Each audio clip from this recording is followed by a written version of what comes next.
Diretamente do Palácio Presidencial, onde o Sr. Presidente da República, João Lourenço, concedeu uma entrevista coletiva a todos os órgãos creditados em Angola e não só. Dentre as mais diversas perguntas, o Presidente da República respondeu o seguinte.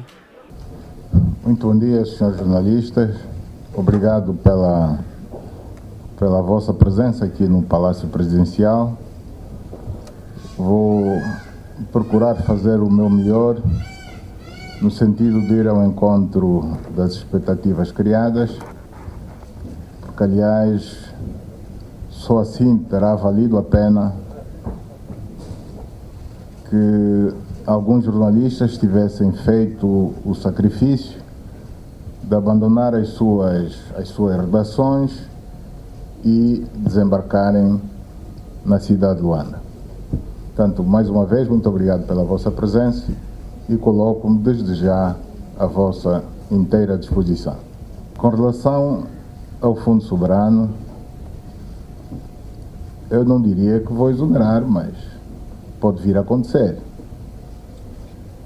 Gostaria de informar que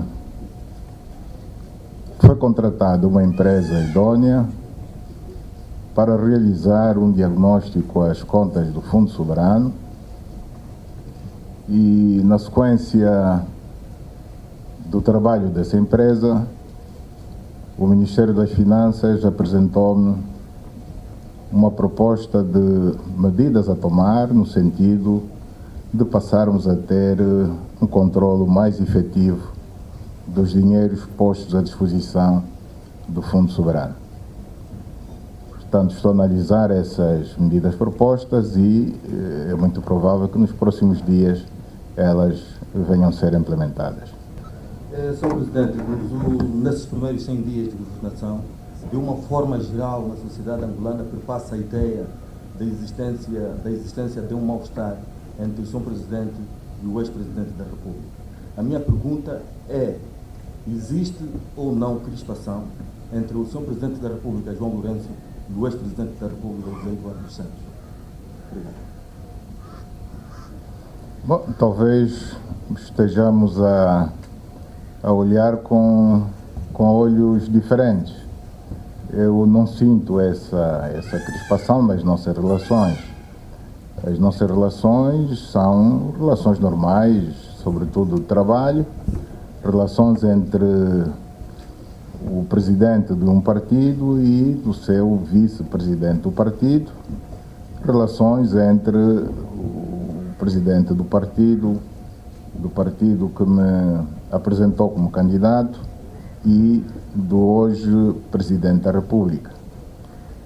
Nas minhas funções de Presidente da República, eu baseio-me sobretudo na Constituição e na lei. E, em princípio, nada está acima da Constituição.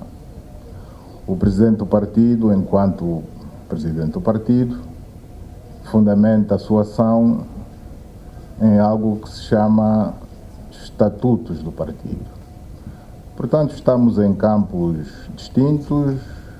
Acredito que, se cada um de nós cumprir bem com o seu papel, não haverá atritos. Portanto, eu tudo farei no sentido de, enquanto Presidente da República, não prescindir de nenhum dos direitos que a Constituição me confere para que possa cumprir com o mandato que o povo me conferiu nas eleições de agosto de 2017. Quando perguntado sobre o caso Manuel Vicente, o Presidente da República respondeu da seguinte forma. Bom, a responsabilidade está do lado de Portugal, não está, como se costuma dizer, a bola não está do nosso lado, está do lado de Portugal. O processo está a decorrer em Portugal. Dizia, e bem, que existe um acordo judiciário no quadro da CPLP, da Comunidade dos Países de Língua Portuguesa, que permite que este e outros processos a decorrer em Portugal possam ser transferidos para a jurisdição de Angola. Nós não queremos, é preciso que fique bem claro, que nós não estamos a pedir que ele seja absolvido. Nós não estamos a pedir que o processo seja arquivado. Nós não somos juízes, não temos competência para dizer se o engenheiro Manuel Vicente cometeu ou não cometeu o crime de que é acusado. Portanto, isso que fique bem claro, a intenção não é livrar o engenheiro Manuel Vicente da acusação de que é feita. A intenção é que que o processo siga os seus trâmites, que pode chegar até a fase de julgamento, não tem que chegar necessariamente, mas pode chegar, mas que isso seja feito aqui pela Justiça angolana, aqui em Angola. Senhor Presidente, a sociedade tem elogiado a abertura que se nota na comunicação social e também o seu relacionamento com jornalistas, mas há um caso que ficou pendente há já alguns anos, que é a questão da extinção da Rádio Eclésia. Como é que o senhor Presidente pensa em lidar com este problema? E os bispos da Rádio Eclésia já falaram sobre o assunto com o senhor Presidente? Muito obrigada. Bom, de facto, este é um velho problema. É um velho problema, mas eu considero hoje como sendo um falso problema. É um falso problema porque nós defendemos a liberdade de expressão e a liberdade de imprensa e não fizemos apenas no período de campanha para a captação de votos do eleitorado, mas porque sinceramente entendemos que devemos não só defender, como promover essas duas liberdades, a liberdade de expressão e a liberdade de imprensa. É evidente que para que a Rádio Eclésia possa expandir o seu sinal pelo território nacional, não haja necessidade de nenhum pronunciamento do Presidente da República, mas devemos reconhecer que, por razões que não importa adiantar aqui, a Rádio Eclésia não conseguiu até aqui fazer essa mesma extensão do sinal. Nós consideramos que, desde que se respeita a lei, sobretudo a lei da radiodifusão, que creio ser a 4/17, a Rádio Eclésia pode perfeitamente expandir o seu sinal a todo o território nacional.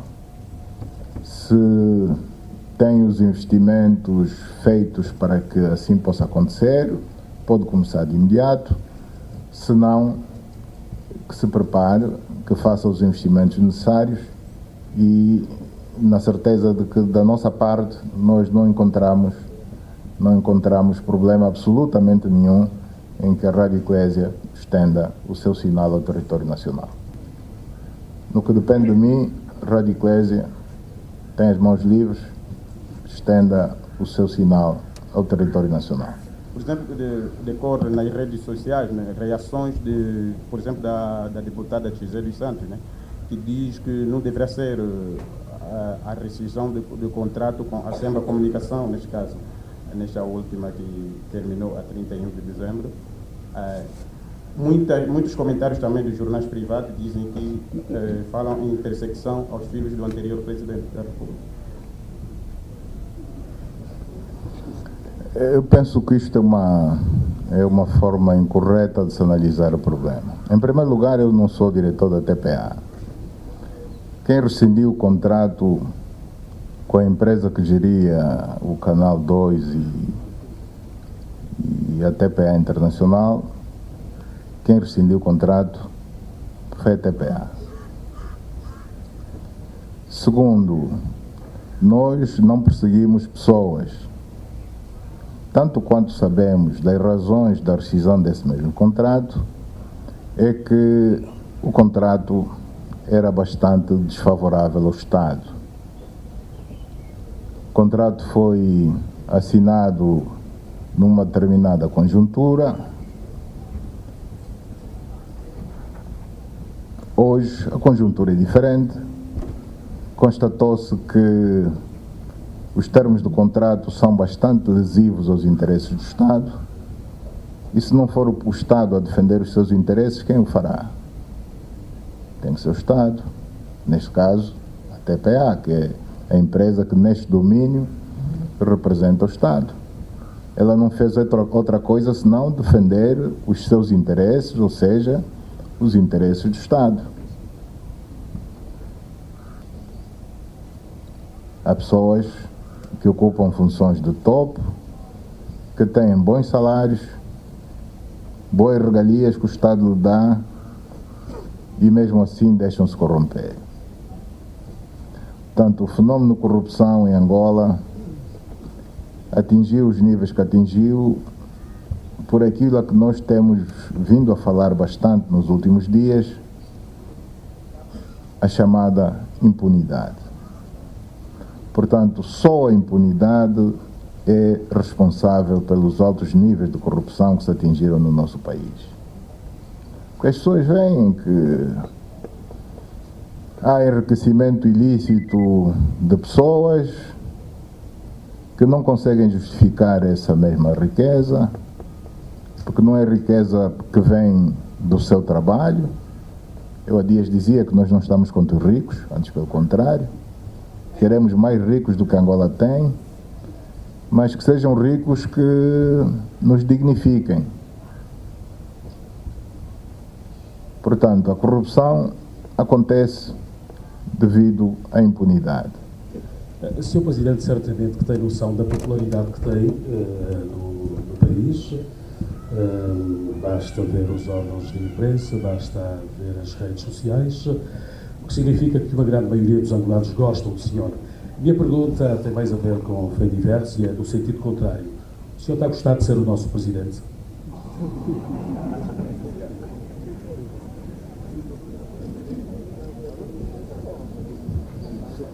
No mínimo seria ingratidão, não é?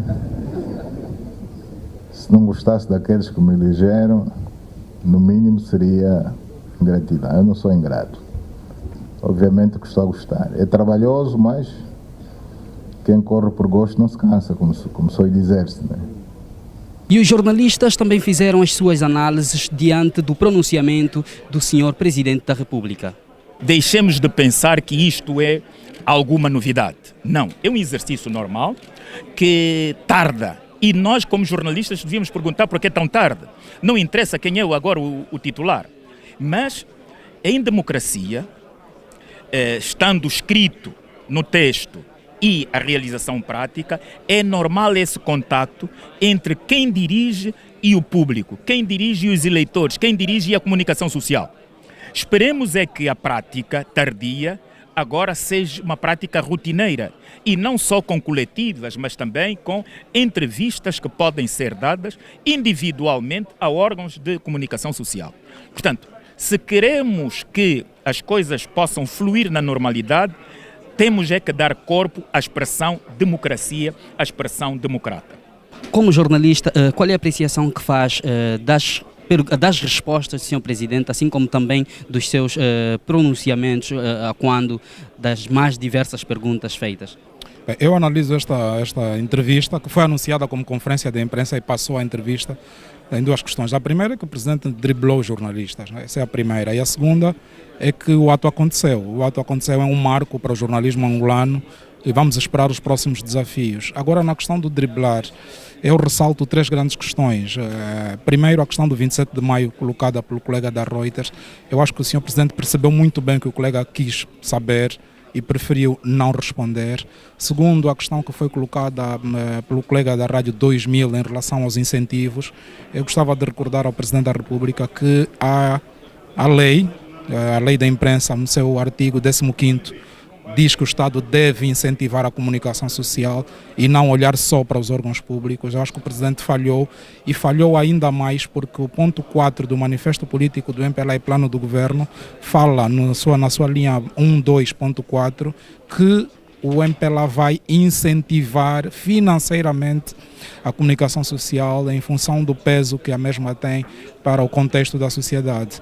E uma terceira questão, eu não ia definir concretamente como tal, mas eu senti que o Presidente percebeu e percebia algumas questões e, em alguns momentos, preferia, com alguma inteligência, passar de lado. Não é? Então, eu analiso assim o drible e o ato estreia deste encontro. Walter, sendo funcionário da Rádio Eclésia, achas que nesse preciso momento vai já entrar em funcionamento a abertura a expansão da Rádio Eclésia? Vai entrar em funcionamento o projeto de expansão que andou guardado durante muito tempo. Nós já recebemos a visita do Ministro da Comunicação Social e nos deu uma luz verde.